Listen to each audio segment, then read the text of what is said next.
Welcome back to Courtroom Authority, and today's case is nothing short of explosive. From the very start, we're dealing with a defendant who's already tested positive for alcohol and THC while out on bond. Not a good sign. But it's not just the failed tests. The judge is about to lay down the law after hearing reports of threatening behavior, multiple arrests, and a record that keeps piling up. Felony assault, terroristic threat, evading arrest, and yet somehow, this defendant keeps finding a way back out on bond. But here's where it gets intense. The judge isn't buying the excuses anymore. At stake today is whether this man walks out of court on conditions or whether his freedom comes crashing down with bond revocation and possible jail time. Stick around because you're about to see a no-nonsense judge go toe-to-toe with a defendant who's running out of chances. Now let's dive straight into the drama, the case of Mr. Bledo. So I spoke with pretrial judge and I spoke with the coordinator.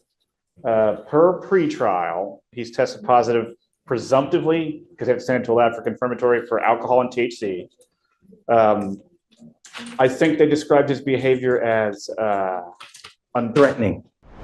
Well, I didn't get threatening, but I got threatening. Okay. And I'm going to tell you now, I'm not going to have you, and I'm not going to stand for your threatening anyone in this court at any time.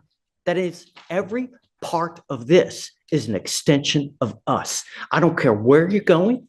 I don't care what building you're in, whether you're in pretrial services, whether you're taking a drug test. It's unacceptable, and I'm revoking your bond. And he now goes with you. yes, sir, no, sir, arms by your side. All he's doing is setting the rules that you're going to follow, okay? Yes, sir. What's the name? Bledsoe. Evading arrest and terroristic threat. He was in custody because he had a pending felony in the 228. So he's bonded out on all. The evading, I think, is 12 yards per the officer. So I see that on 10/17 of 24, he picks up a felony assault. And 3 days later, he picks up a terroristic threat. And then he picks up an evading arrest. And they give him PR bonds on these cases. Is that what happened? And He bonded out since his last setting. I didn't check to see if they were PRs or not, Judge. I know that he had to pay money in felony court. yeah, it's just, I'm not down with PR bonds on this. I mean, he picks up 2 new cases if it's the same. Well, hold on a second. Let's not get ahead of ourselves. You've now picked up 2 new cases. You picked up a terroristic threat. You picked up an evading arrest. I will say our cases are the new cases. So I wouldn't call them new. They're just cases. Well, he picked up the felony, and then afterwards he picked up these 2 misdemeanors. I don't understand why he's coming here in December when he got a bond in October. How on earth is it? He was in custody, I think, on the felony. Oh, I see. Okay, and then he bonded out of the, right, okay. Yeah. Got it. All right. We are going to do probable cause. You have the right to remain silent. Anything you say can or will be used against you. Please, what happened? On October 19, 2024, officers were dispatched to a minor crash at a residential home in Harris County, Texas. The call described a male at the location crashing his motor vehicle, then pulling a gun and was trying to fight people at the location. When officers arrived at the location, they observed people at the location pointing at the defendant. Upon contact with the defendant, the officers introduced themselves as Houston police and told them to stop. The defendant then walked into his residence and came back out approximately 2 minutes later. The officers instructed the defendant to come towards them, but the defendant began to evade on foot from the officer the second time. The defendant ran approximately 12 yards from the officer before placing him in handcuffs. A person search on the defendant revealed he had a prior arrest and an active felony warrant. Upon contact with the complainant advised the defendant was driving up and down the street in his car and crashed. The complainant stated the defendant began to tell the complainant he was going to shoot him and kill him. The complainant advised the defendant then began to reach into his waistband and kept saying he was going to shoot him. The complainant feared for his life and felt threatened by the defendant's statement. I will say gun was never found. No charges where the gun were ever filed. They charged him with terroristic threat. They would have charged him with ag assault if the police had believed that a firearm was used. Mr. Bledsoe, let me make something perfectly clear to you.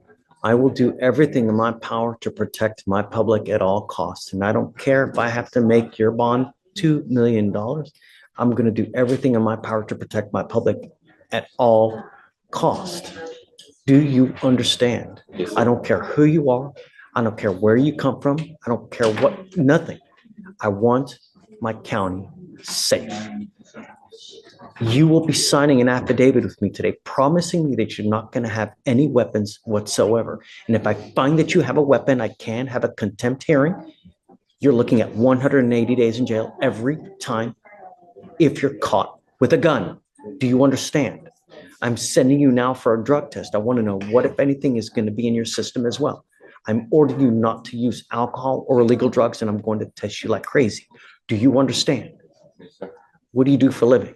I work for Leland Airmark Bakery. Okay, that's what you need to concentrate on. Working a lot so that your time is occupied. When you have too much time on your hands, you become self-destructive. Do you understand? Yes, sir. Do You're right you about have, thank you. Do you have a Texas driver license? that. It's a yes or it's a no. Then you're not allowed to drive. On this affidavit, you will also be promising me that you're not going to drive. Do you? Do you have a different state's driver's license? City? He asked if you have a Texas driver's license. Do you have a driver's license from any other state? No, I'm from Houston. Okay, sorry. I'm just making sure you didn't have Louisiana or something. Not drive. I am also putting on this affidavit that you're not going to drive. Do you understand? Yes, sir. You're looking around, you're just, heed this warning, Mr. Bledsoe. Do you understand? Yes, sir. Yes, sir. I totally understand. I only have one off day. I just sleep all day.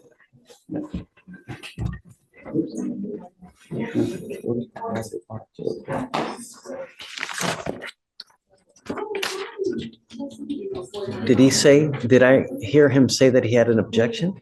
No, most He was, definitely not. he was just No. asking me a question. Okay, No just objections. don't use. Stay out of trouble. You're in enough hot water as it is. You know, the thing is, Mr. Bledsoe, is that a lot of people make very, very poor choices when they're out there in life. And sometimes that choice makes it to where you will live the next 40 years in a 6x9 box. And I'm going to tell you now, I've read have you been to prison before? Nope. I've read, I want you to hear me. I've read stuff about what happens in prisons, and it had me in tears. It was as bad as could possibly, if you think of your worst nightmare, it's worse in our Texas prisons.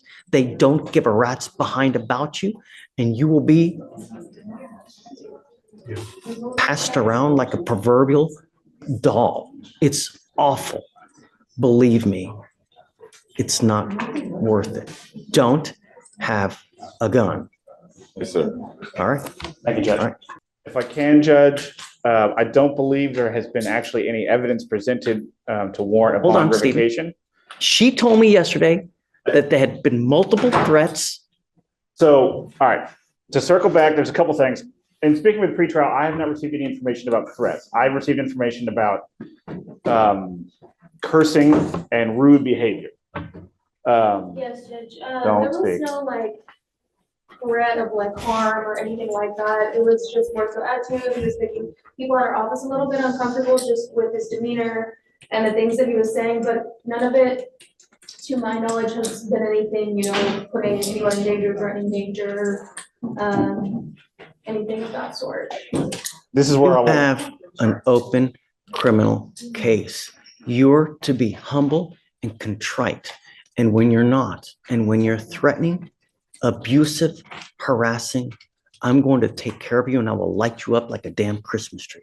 Do you understand? It is unacceptable, the behavior that you have displayed here with myself, with pretrial, with the people down over there. And if you don't straighten up and fly right, I'm going to be all over you. Do you understand? One false move again. This is not supposed to be a happy time for you. And I don't know what I need to do to get your attention. But next time, I will classify you as a danger, revoke your bond, and make it so high you will have teeth falling out. Do you understand? Sir. Take a seat. Thank you, Judge. Back to the point. You have a preference on the reset date, Judge? He's got- So tell me what he tested positive for. It was THC and alcohol, Judge. This is where I'll add that the court added bond conditions yesterday, so he had the magistrate. understand. Okay. He did have So- to use magistrate orders in October that I did see that he was instructed over. It didn't have no alcohol, but it did have October what? October. 14th, 15th. Give me the last name again. Bledsoe, BLED. Oh, no. He's still smoking weed then. I mean, if they told him not to use any kind of illegal drugs and he tested positive right now, give me the date, please. Come up, Mr. Bledsoe. You're not off the hook yet.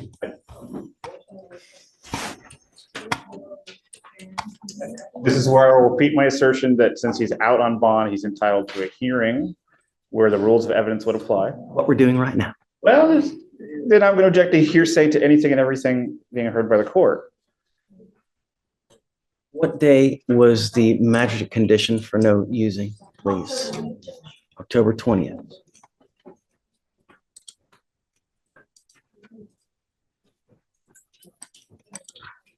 I'll also give my spiel about THC seltzers that I could buy at Specs that have no alcohol but have THC in them.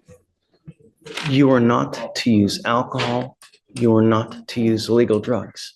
I'm going to give you the benefit of the doubt, and I'm going to test you again in 2 weeks from today.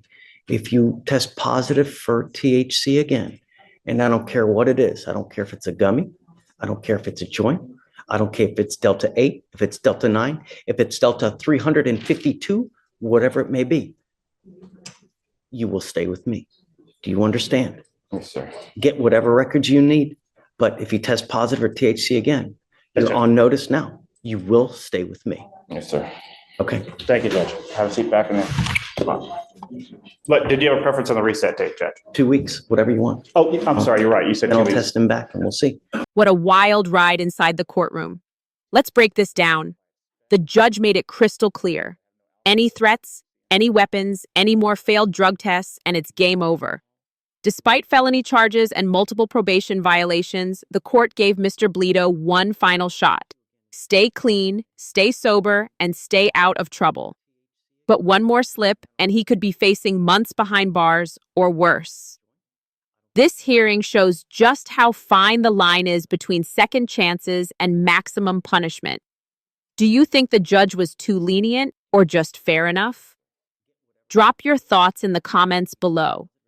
And if you found this breakdown as intense as we did, hit that like button, share this video with a friend, and don't forget to subscribe to Courtroom Authority for more jaw-dropping moments from inside America's most dramatic trials.